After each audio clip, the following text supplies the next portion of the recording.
బృందావనం మీకు biggest film, అది పెద్ద ఫిలిం, మీకు చాలా అప్రిషియేషన్ వచ్చింది. అక్కడ నుంచి స్టార్ మ్యూజిక్ డైరెక్టర్ అయిపోయారు మీరు బృందావనం.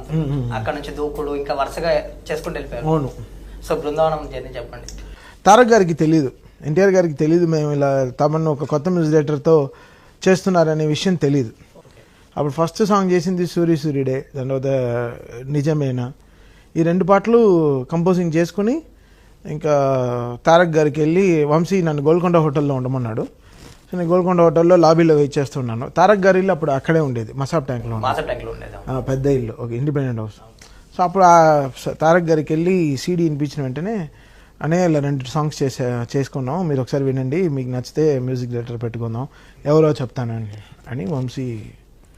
సో 2 సాంగ్స్ తన సీడీ ప్లేయర్లో ఫుల్ వాల్యూమ్లో, తారక్ గారు అంటే అంతే చాలా క్లారిటీగా వింటాడు అనమాట, తను ఫుల్ వాల్యూమ్లో వింటాడు. అసలు ఈ రెస్పెక్ట్స్ మ్యూజిక్ అలాట్.